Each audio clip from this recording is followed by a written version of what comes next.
We're here today with Young Jean Lee. My name is Michèle Steinwald, Assistant Curator for Performing Arts at the Walk Arts Center.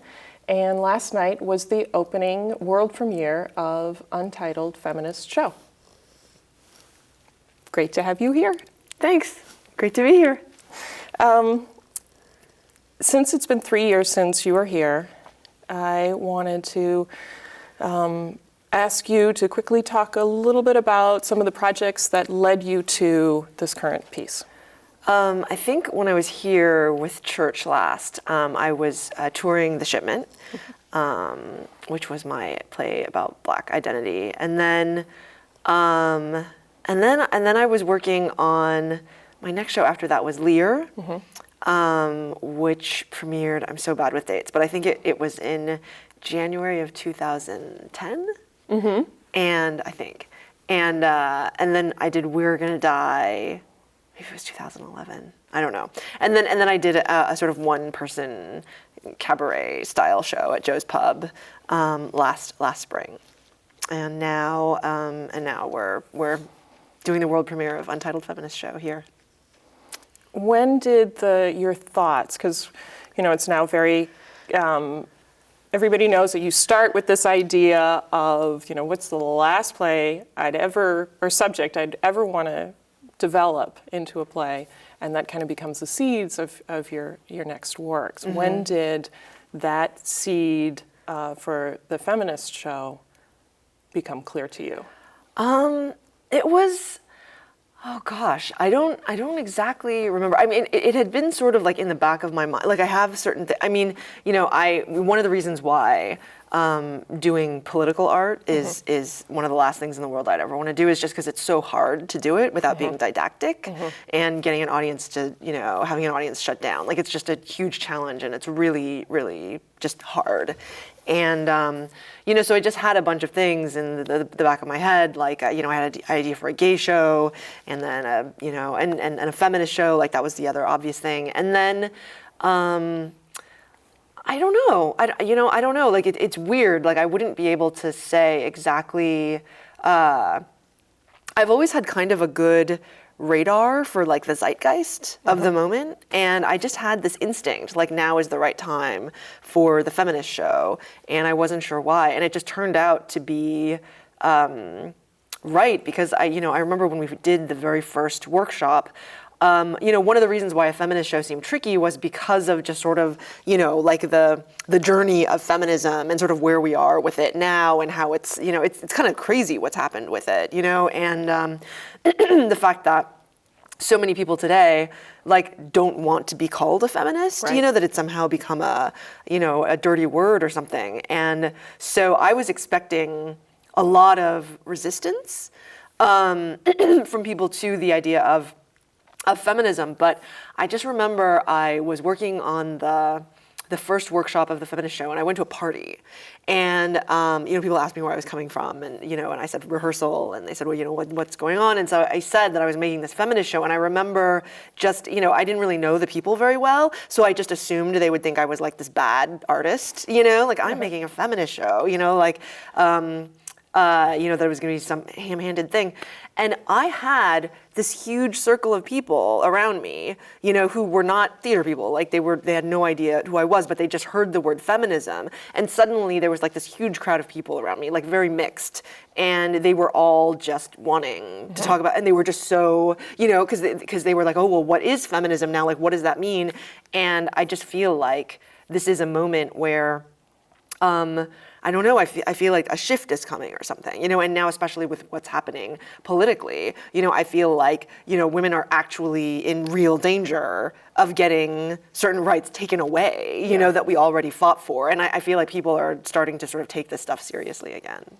Did the presidential elections and the choice between Barack Obama and Hillary Clinton, was that kind of part of that same time? I think so. I mean, I don't think it was conscious, but definitely, I mean, like with The Shipment, for example, I feel like Obama's election was that really I feel like there was definitely a connection between the success of that show, and his presidency and just the moment, and and I do feel like that probably had an effect on sort of people. It's just that was a situation where you just couldn't. There was no way to avoid having to think about race and gender. Like you couldn't shut it out. So people were kind of more open to it. Yeah.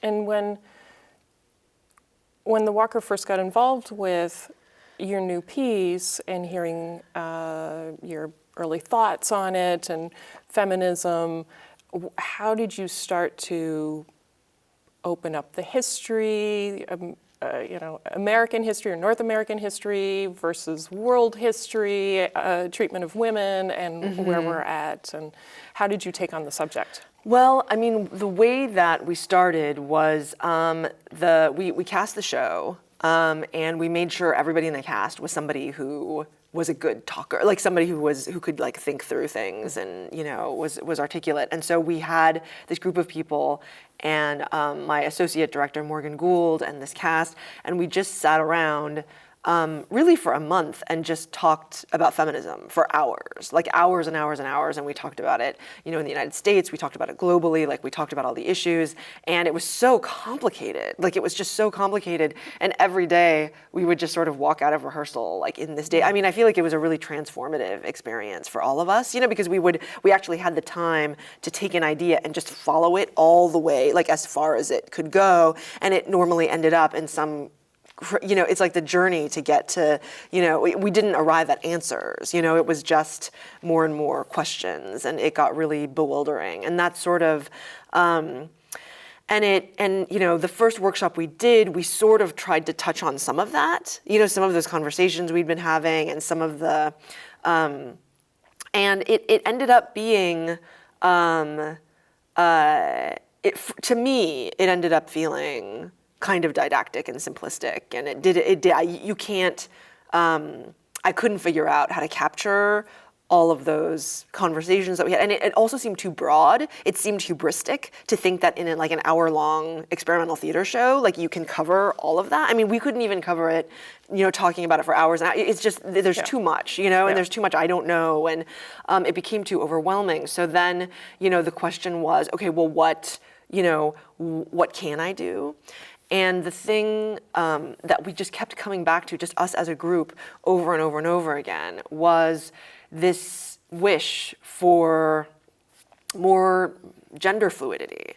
Like we all kind of felt like, the one that we all had different perspectives. We were all coming from different places, different concerns, different. But one thing we all wanted was the ability for people to just be however they wanted to be without having to say, necessarily like, I am a woman, I am a gay man, like I am a, like identifying yourself in that way, and then having to fit something, or having to constantly, or even if you're a rebel and you rebel against the image, you're rebelling against something. There's always something there that's defining you, and we just felt that, we just felt this yearning for the ability to just say 1 minute, like, to be able to say, like, if you want to identify, as a woman, then you can say, like, yes, I'm a woman. But if you change your mind the next day and you want to be a man, or like you want to, or you want to change, like that you can do that. Or or we have a cast member who doesn't identify as either male or female, and that's not really an option in this world. I mean, there's like not a checkbox for that, and there's not, there's not a public restroom for that. Exactly, and so these were the sorts of issues. I mean, we just kept, that was like the one thing we all agreed on. We all kept coming back to, and so then the question sort of like, rose in my mind of like, okay, well, what would that look like? Because I can't even imagine. I mean, like, it's weird because, we are a group of empowered women. Like well, except for Becca, who is neither, who doesn't identify, but she's an empowered person. And we, I don't walk around necessarily feeling incredibly, oppressed by, gender. I mean, like I live in the United States, like I have a huge amount of privilege that comes from being an artist who's been like college educated and all that, all of that stuff. So, for me, it's not something that I'm very aware of. But then once I started thinking about it, I realized the extent to which I really limit myself and I limit other people. With these sort of like gender categories and ideas that I have, and that I'm carrying around a lot of that stuff with me. And I was talking to a male friend, and he told me the story about how he was sitting on the subway in New York, and he's totally like one of those sensitive liberal feminist men, he's completely just not. And he was sitting on the subway, and he was like reading a book, and he looks up, and this guy sitting across from him, this like straight looking guy, he's sitting across from him, and he pulls out some knitting and starts knitting on the subway. And my friend just felt this rage, this like instinctive rage against that guy for doing that. Right. It was shocking.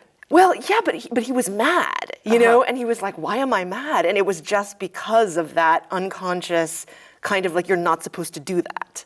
Like you're a guy, like you don't knit on the subway, and I feel like we all kind of have that to some extent. So, so then I got really curious. Okay, well, what would it be like if we didn't have that? Yep. And so then that's what the show became. It became this sort of like an exploration of like, okay, well, what does that state of being even look like? And then the aim of the project really shifted, and instead of being something that was gonna like engage with feminism, like either by adding our own argument or sort of like trying to define it, like I just didn't feel like I was the person to do that, and that this was the show. I just couldn't do it. And so what I could do was make a show that fell under the umbrella of feminism, that was like a feminist show. And so that's where the title, is that part of why you kept the word in the title? Yeah, because I felt like, that was an important thing to like make a statement. I did want to make a statement of like, yes, this is a feminist show, and I wanted to just put that out there and like use that word. But I didn't, but like my hope, one of my big fears about the show is that people are going to think it's supposed to, it's saying it's the feminist show. Like come and answers or revelations. Yeah, but I think anybody who sees the show, it's going to be pretty obvious that it's a feminist show. Yeah, and where does the word untitled, what is the significance of untitled? Well, the only reason there's the untitled is because feminist show sounds bad, and I couldn't say like the feminist project, because that, yeah, even I can't go that bad on the title. So it was kind of like, it was basically just the best sounding thing where we could get feminist in the title. Yeah. And you've worked with choreographer Faye Driscoll before in your other projects. Yeah. And did you know you wanted to work with her on this project? Yes. From the beginning? Yeah, definitely. Well, I knew that I wanted to work, the other choreographer I work with is Dean Moss, and I've worked with both of them on different shows. And with this show, I definitely knew I wanted to have an all-female, I wanted to have female collaborators working on this piece, and I just love Faye's work so much, and it was kind of insane because she came on, like she's always just done one dance for me. She comes in, she does one dance. We spend a month of rehearsals on this one dance, Right. and then it gets inserted into the play. It gets inserted into the play, and then that's what it is. Discrete. And she came in, and like suddenly there were like 6 dances. And she was in for the same amount of time. Starting in the beginning, she was in for the same amount of time that she usually is to do one dance. Right, scheduled. And so it just became this insane. It was pretty insane. Like, I mean, I can't imagine any other choreographer being able to, being able to sort of deal with that. You're brought in to choreograph one thing. You're the choreographer. It's very clear, and in this show, she couldn't, like, first of all, she didn't have time because we didn't schedule, like she had other stuff. She was planning to do the one dance. So she didn't have time to choreograph the entire show. And if she did choreograph the entire show, it would be her show, So Right. it became this sort of crazy situation. And So she hadn't participated in that month long of discussions. no, she had just come in, like we had been like building the dances. So like she would like come in and like certain things there was one dance for that she just completely choreographed. Like the dance where they're dancing around with the parasols, there was like an early version of that, and that was like all her choreography. And there were other things in the show that she would never have choreographed in a million years, and and her name was on it as choreographer, right? So it was just, I mean, I don't know if it, but I think it was at that time, and it was this really weird situation where, she would make something and then we would totally like tear it apart while she was gone. Right. And then she would come back and it's like something totally different. And, the extent to which, I don't know, it's just such a testament to her because she is like a superstar choreographer. I mean, like she's like amazing and her work is like completely amazing. And to come into this process where, like it's that collaborative and somebody else can just take your work and like rip it apart and put it back. It's like, I just don't know how she did it. I mean, she's like an incredibly strong person. She's like a really generous collaborator and she, I don't know, she's just strong, like I think this show definitely, like everybody working on it, our egos took such a beating. They really did, because all the cast members are are sort of creators in their own right. None of them are just like, I just perform. Like Right. everybody creates their own work.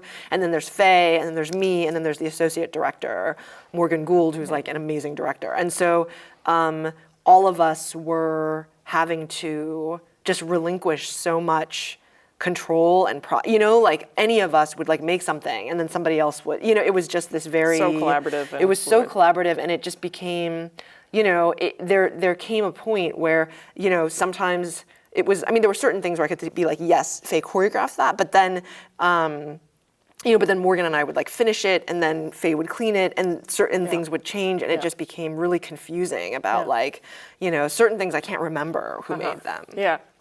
Well, a big part of what I want to talk about is, we're in the depths of talking about the choreography, and this is a play. So we should talk about the words and the script and how that all came about. But before I do, the environment that you created for the process of building this piece and researching and developing the material, did you ever have to create ground rules or some kind of protocol that for the collaboration, because it did become, as you were saying, you had to check your ego, that to serve the piece, did the piece then have ground rules about how to contribute or how to interact with each other? Was there any discussions? It was basically yes, but it was like a new struggle every day because it was a little bit unprecedented for all of us. Like none of us had ever worked this way before. And so we really didn't know what we were doing. So every day just became this sort of figuring it out. There was like a long sort of, there was like a dark period where we were just really, really lost, and we just didn't know, like Faye didn't know what her role was, like everything was just very confusing, and just even figuring out what the crediting should be was like really confusing. And but we got to a point where like every day Faye and Morgan and I would just get together before rehearsal and we would set the rules for that day.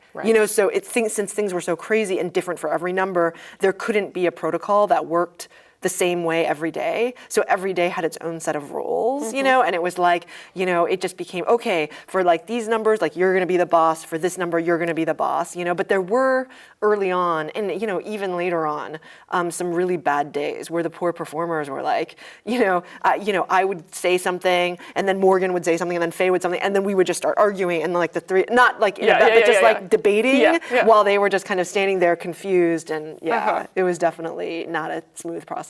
But, every day we figured it out, and it was just, it was actually kind of, and there was a lot of stuff with the performers also, where they were contributing. So that was like a whole other element of it.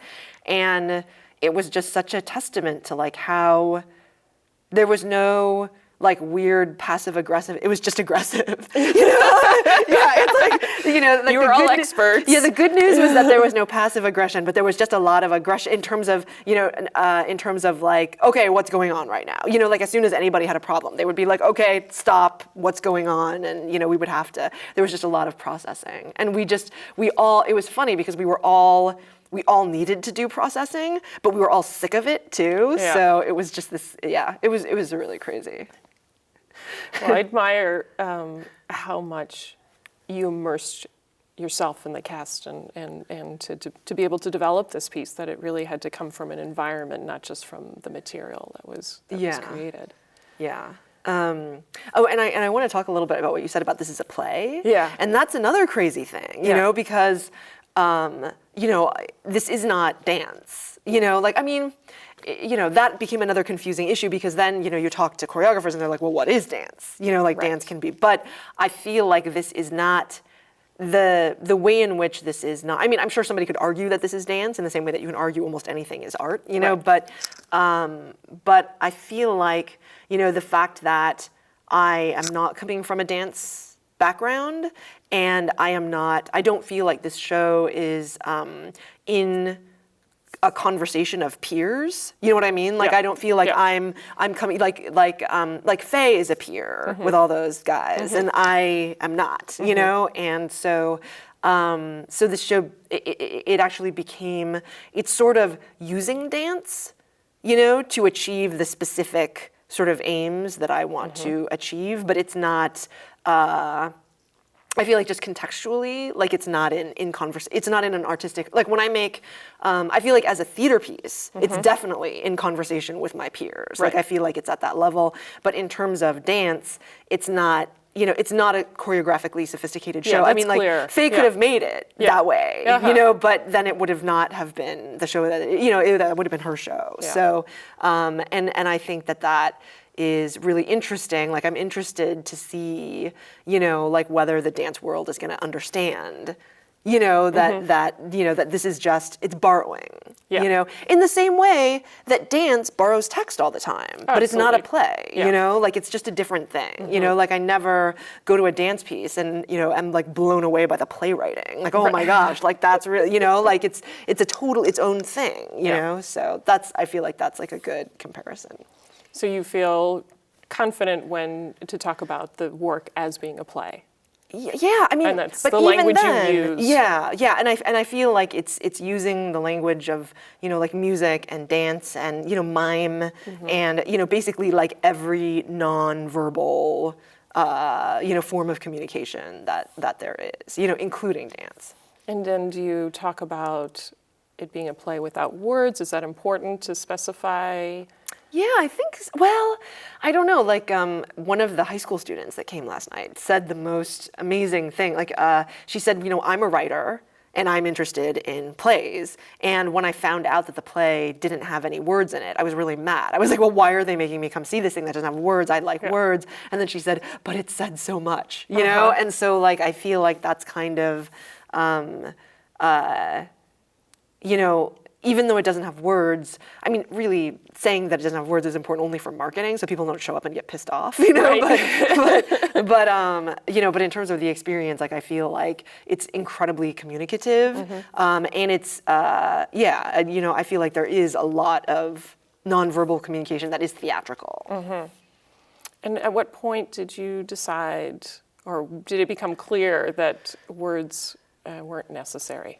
Well, the thing that was weird is that I think from the beginning, I never wanted it to have words in it, because when I finally made the decision to not have any words in it at all, the final decision, which I think is about like a month ago, I went back, because I always keep a journal of all the shows that I work on, and I went back to my very, very first journal entry for the Untitled Feminist Show, and it was like talking about all the things that I wanted it to be, and it basically was what the show became. I was like stunned because I had forgotten I'd even written it, and it didn't say anything about text. Like it was all just dances and movement and, but I think I was like in denial about it because I am a writer. So it just would never occur to me that would be an okay thing to do. And in a way, it's not an okay thing to do because it's really, really hard and terrible. You know, like when, if you're not a choreographer and you're a writer and the one thing you know how to do is write, then it's really horrible to be in a situation. Like I would not have been able to make this show without Faye and Morgan. Right. You know, like there were so many things. Performers. And the performers, exactly, because like I can sit at home, and if I want something to happen in a show, I can write it and make that happen. Just technically, because I know how to write, I have that skill. And if I wanted something to happen in this show, I was physically unable to, you know, like with choreographers, it's like they get this image in their head and then they can make that happen. Yeah. For me, I would get the image in my head, but I wouldn't be able to make it happen. Like I'd be able to cobble together some very, very messy approximation. Like, okay, so for example, there's like a romantic duet and there are all these like, you know, sort of lovely moments of them like spooning and cuddling on the floor. And so I had the image of it, but it was like what it looked like when Faye came into the room. I was like, okay, Faye, this is what it is. Was basically them just sort of like rolling on top of, you know what I mean? Right, like it was just, it looked like nothing, you know? Simplistic. But Faye was able to like take that and like actually make it interesting, you know? And so that was definitely, you know, really hard. So I think I did not want to be in that situation, and so I couldn't really let go of words for a long time, you know. And I, you know, after the first workshop, it became clear that like a script, you know, I just tried so hard. Oh my God, it was going to be like the sci-fi play. Okay. And I was like reading like Star Wars script, and like I watched so much sci-fi because it was going to be this like sci-fi play about these, you know, people who end up on this alien planet or whatever, and there were like spacesuits at one point, and it just didn't work. It was just, the words.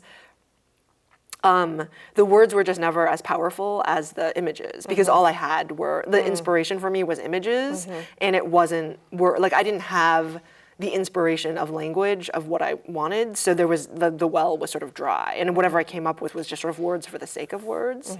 And also the audience response was interesting because it's weird, like, I think there is something challenging about watching something visually and having the emotions that come up from that and just having to kind of deal with your own thoughts as opposed to being able to latch on to something somebody said and be like, I agree or I disagree. Right. You know, and I feel like whenever there was any form of text, people would just latch onto it and say, I agree or I disagree, because that is way easier than having to say, okay, I saw this and I felt this and like what, I had this question, you know, like that's just a more, kind of primitive or visceral response. And it's more complicated and it's like more ambiguous, and people like the clarity of like, oh, she said this, you know, about feminism and I disagree, so I'm gonna like argue about that, you know, and that's sort of easier, I think.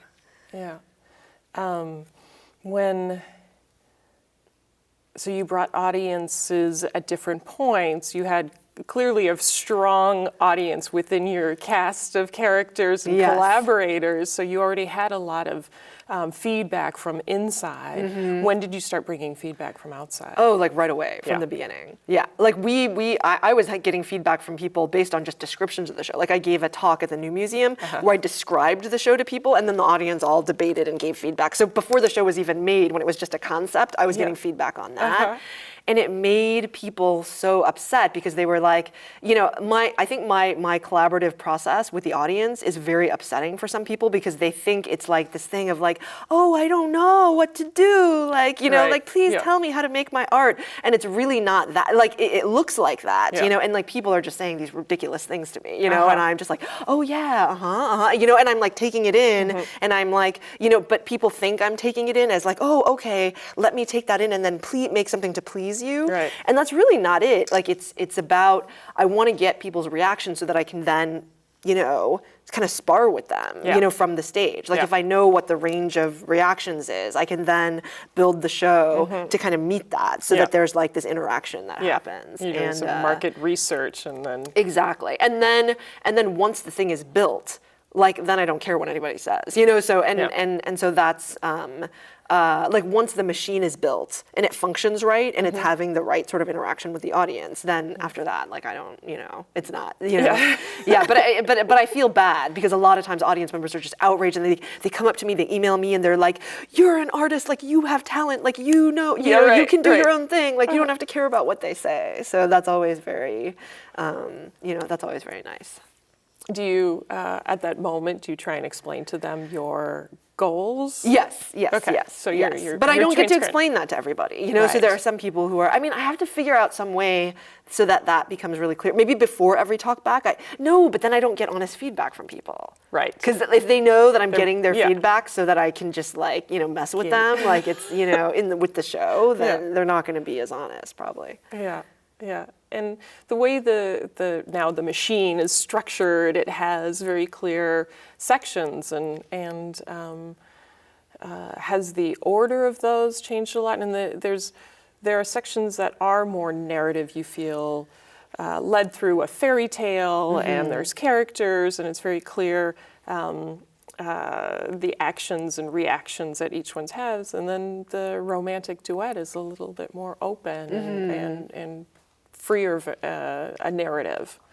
Do you see each section contributing to an overall arc and narrative? Yeah. Well, there's kind of a secret narrative. Okay. That where it's not supposed to be clear to the audience, but they're supposed to be able to feel the intentionality of it. Yeah. And basically, what the secret narrative is that this whole theater is a temple, and the cast are the like high priestesses of this temple, and their job in this service. I mean, it's like church again, you know. And their job in the service is just to generate power for themselves, for the audience, and for people outside of the theater, and they're just doing a series of rituals to like evoke and summon up different forms of power. So, when they come down the stairs, they're like, sort of, they're like clearing away all the bad juju, and then they like come on, and their first thing is like a summoning of power, and then each of the first half of the show is basically a summoning of power. So they summon the power of the domestic worker,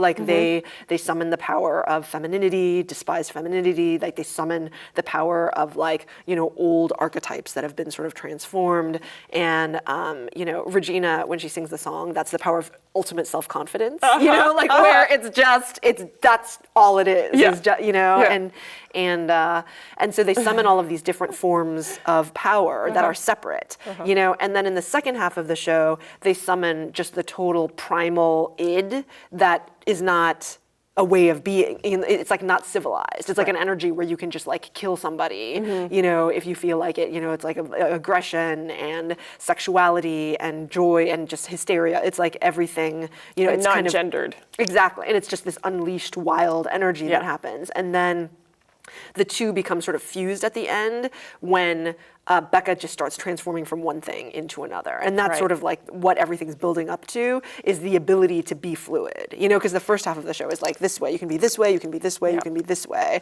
Second half is just like all of that human crazy energy. And then the end of the show is basically them just kind of like channeling the crazy energy to like be this way and then that way and, the other way. And they're all just like, and the climax is basically like, this is as close as I could come to like what gender fluidity looks like. How will that secret narrative, and then each section in your show has the cast have a list of sections, and they're named with words. How much of that will get put into a script or a set of stage directions? How do you see publishing, if you're interested in publishing this work? Yeah, it's gonna be, We're Gonna Die was a cabaret show that I did last, and that was also scripted. So, but it was kind of, it was sort of, it had a very improvisational feel to it, and the exact words didn't have to be used every night. So I made a script that basically told whoever was doing it, because the show's not personally about me. So really, it's written so that anybody could do it, and they can change. There's like flexibility in it to be able to change the genders of friends, or to like change, a prop that was used, or to like make alterations to fit whoever you are. So that was how I handled that script. And I think for this script, I mean, I really am going to take my cue. Like Richard Foreman, he has these scripts that are incredibly detailed, sort of visual descriptions of what happened. So I think I'm going to go that route. So talking about patterns and... Yeah, I mean, it'll be... I think I'll be less concerned about conveying what the actual choreography was as like in just making a visual... It's going to be a writer. I mean, I guess that's when the writing is going to come in. It'll be like a writing exercise of trying to make a description of something that's a good read. Right. A documentation. Right, and that other people can interpret in their own way. So I wouldn't like name, like, you do a padishah there. Like it wouldn't, it would just be like, and then she, it's just describing like the feeling of that moment. And how do you see yourself? It seems like your playwriting then comes at the end of the process. Yeah, definitely. Yeah, because the show's not finished yet. So, well, like all of my shows just keep they're actually the arbitrary. I mean, it's not that arbitrary, but the stopping point I've set for myself is once something's in print, I can't change it anymore.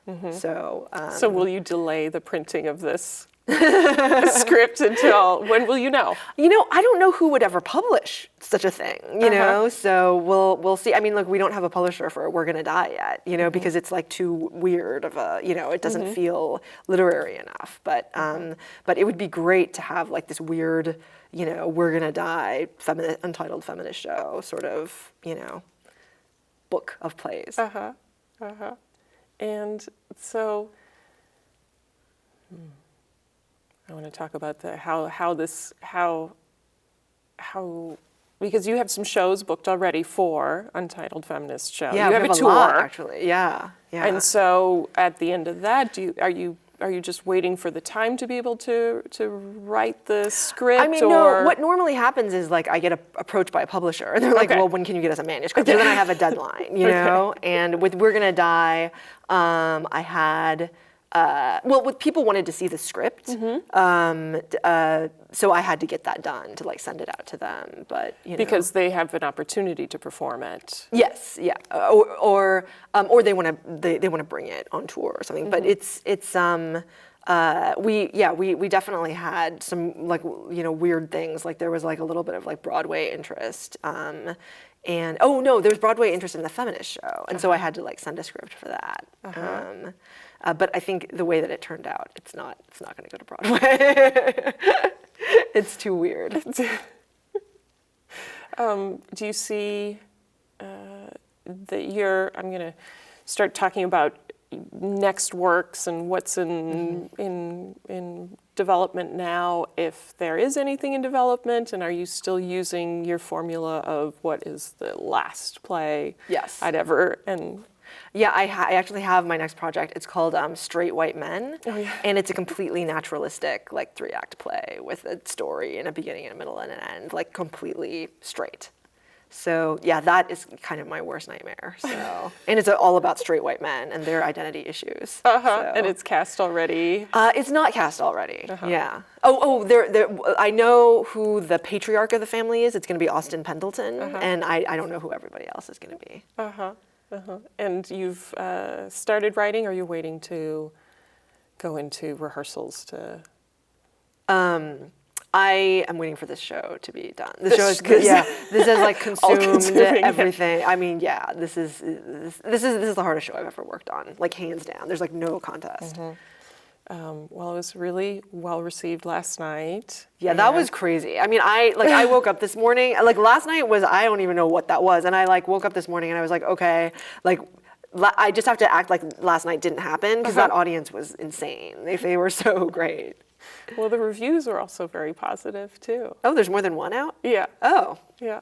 All right. So hopefully tonight is proofs that last night was a trend that will continue. Yeah. And it'll be a good barometer to see, different audiences and how they receive the work. Yeah. I think, the beginning of the piece with the artist coming down the stage is very cleansing and does really ground the piece. Yeah. And they're very powerful. Yeah. Yeah, they're terrifying. I'm so scared of them.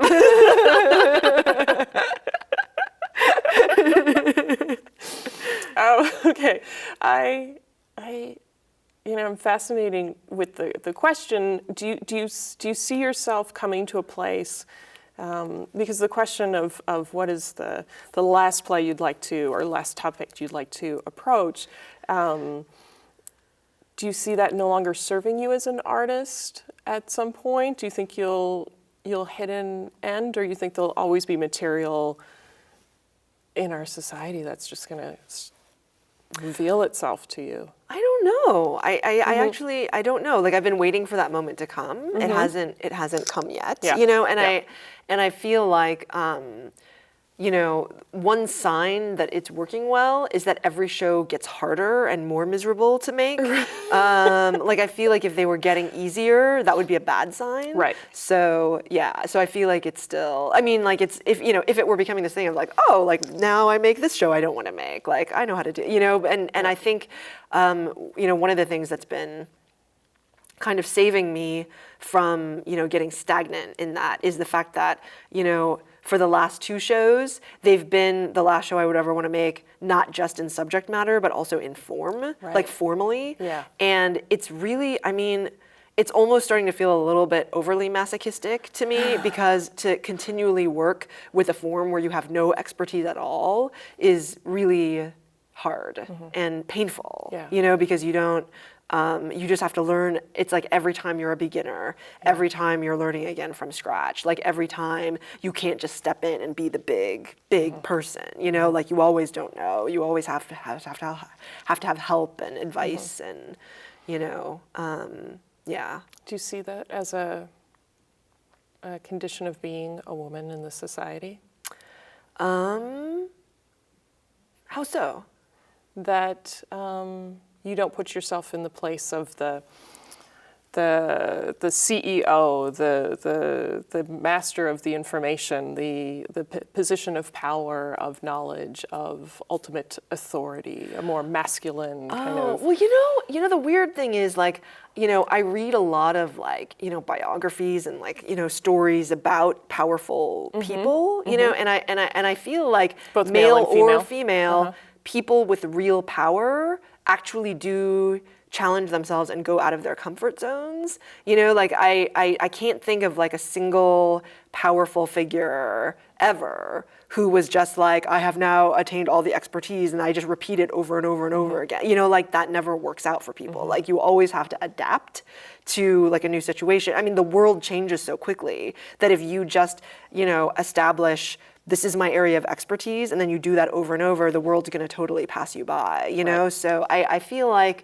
for me, like power and authority is the ability to collaborate with, and another thing is there is no such thing as the solitary genius who just, is so awesome that they just make everything happen without help from anybody else. Like, I don't believe in that. Like, I don't think there's anybody who does that. And I don't feel like that's what power is. I feel like, power and authority are the realization that you need other people in order to achieve, anything worthwhile. So.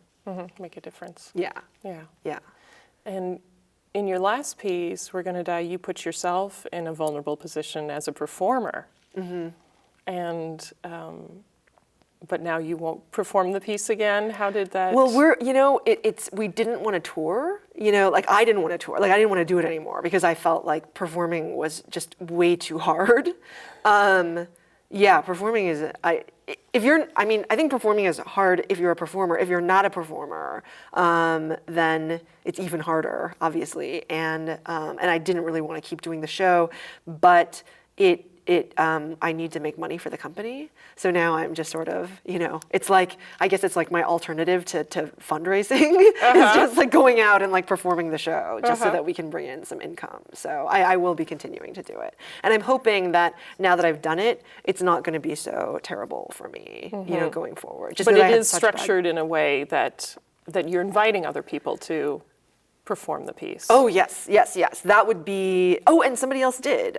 Do you know Jim Findley? Yes. Yes, so he, and Jamie, our sound designer, and Jessica Jella from Banana Bag and Bodice, like they formed a band and they did the show in a bar and it was like amazing. Yeah. So, and I think they started to get interest. So as soon as, my company has a policy that like we tour a show as much as we can and make as much money as we can off of it, and then we release it and let other people start doing it. So, because you've had other people produce Church. Have there been other instances? Yeah, The Shipment, The Appeal, Pullman Well. I think all of them have been produced elsewhere. Yeah. So when do we get to hear more about Straight White Men? Straight White Men, I guess after this is all over. But I actually have to finish writing a movie at the end of March. So that's the other project. So but I've definitely decided. I did 3 shows in 2 years, which was it was not good. And I'm just realizing that I can't. I'm not as young as I used to be, and I just can't do that. Like that level of stress and like nonstop working is, I think it's really bad for you. So I'm gonna, try my best to really slow down the pace in the next few years. Can you talk a little bit about the movie? About the movie? Oh yeah, sure. Yeah. It's for Plan B, which is Brad Pitt's production company, and I've written a first draft for them, and they really liked it. And if they liked the second draft, then they said they'd be interested in having me direct it. So that's fantastic. Yeah. So I'm like really excited about that. Yeah. Have you worked in film before? No, I haven't. So I shot a music video once, and I really loved being behind the camera. So you literally were the camera person. Yeah, I was literally the camera person, and it was my first time with a camera, and I was just in love with it. One of the things about theater that is problematic for me is the thing that everybody else loves about it, which is the spontaneity, and that it's like different every night, and that it's always like discovering new things. And I don't like that. Like I want to just be able to like make the thing and have it just be the same every night, So that's one thing that kind of excites me about making the idea of making films. It gets captured and you can edit it, and you can like shape it and make it, and like yeah, and it's like there's not like people don't get sick and hurt, and it's just that it can repeat over and over and over again. Yeah. One thing I notice when you've been here presenting your work is the position you put yourself in the audience as well, and can you talk about what your experiences of the audience watching your work?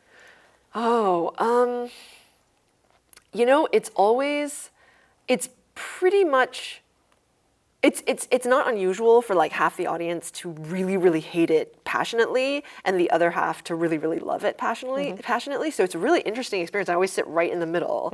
And so I'm just like really surrounded by people. And I just see these really contrasting responses. Like the unhappy people are really, really unhappy, and like the happy, they'll be like clapping after every number. And like the unhappy people, you can just sense the fumes just radiating off of them because they hate it so much, and they don't clap, and they like walk out of the theater at the end, like they're so mad. And then there's like the other half that are like just screaming and and really excited about it. And then there are every once in a while we'll get a thoughtful crowd, you know, like the thinkers. Yeah.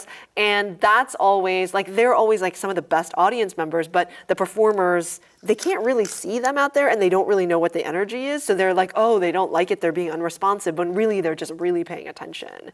And so you're able to talk about that to the performers, Yeah, what you're yeah, experiencing in the house. Yeah, like I'm super, super sensitive to what's going on, and I'm like really honest with the performers. You know, like if it's a house where it's like, you know, but you know, in general, like I really, you know, it's weird. Like I feel like my audiences tend to be demographically similar. Like there is a very specific kind of audience for my work, and I haven't had a lot of experience outside of that.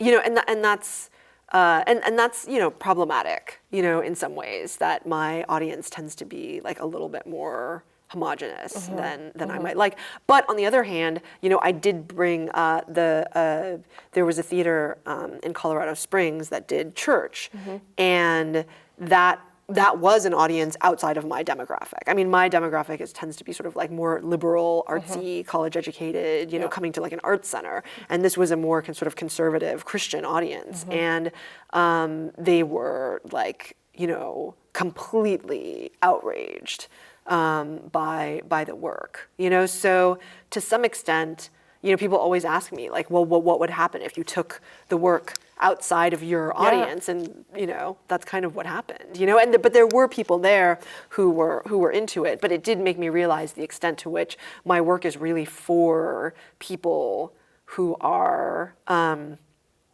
sort of like me, you know, like I'm sort of, well, I'm making my shows for myself, you know, and the people who come tend to be people who fall into that category. So, I mean, maybe that will be, you know, one of my challenges, is to try to make a show that communicates to somebody else, you know. But I don't know. I feel like it's important that I make something that I would want to see. Yeah. So, yeah, I don't know. Do you think the movie, with having Brad Pitt's company behind it, will probably stretch your audience? Oh yeah, oh yeah, definitely. Like, yeah, when you're dealing with, I mean, Hollywood's just like a completely different can of worms. I mean, like the world of experimental theater, you know, and it's just such a specific world, I feel like, you know, like the Walker Arts Center, the Wexner Center, like on the boards, like this, you know, this sort of like U.S. Conglomerate of people who do sort of cutting edge work. It's like amazing the level. It's amazing how spoiled I am artistically. You know, like Philip never, you know, like there's no checking up on you. It's just trust. It's like, okay, I trust you to make something that you want to make, and there's no breathing down your neck, and there's no weird commercial situations, like, you know, there's no like pressuring you about the market, you know, like it's just, it's a very sort of respectful, like it's just so, I don't know, it's just crazy that venues like this exist where there's so much support for and respect for an artist. It is a little bit utopian. You know, it'll be, I don't know how I'm going to deal with getting yanked from that womb of integrity, you know? Right. Really, and trust and autonomy. And, there's just so much integrity. Like it's a world where there's nothing really to lose, or there's like very little to lose, you know? Like the stakes are not, you know, like, the stakes are not such that, you know, you're going to be destroyed by, you know, by a show that, you know, like doesn't succeed quite as well, or, you know, whatever. So it's, I feel really lucky to be in this world, and I don't know how well I would survive outside of it, you know. Well, it seems like you're doing very well outside of it, and I'm thankful for taking this time with you today. Oh yeah, thank you. I can't wait for the show again tonight. Oh, you're gonna come see it again? Absolutely. Oh my gosh! I don't know. You know, it's yeah. I'm even more nervous. I mean, yesterday I had no idea what was gonna happen, and then tonight is like, you know, it's kind of worse because last night was so amazing. Like it's like there's no way it's gonna. I think it's gonna be great. Thank you. Thank you.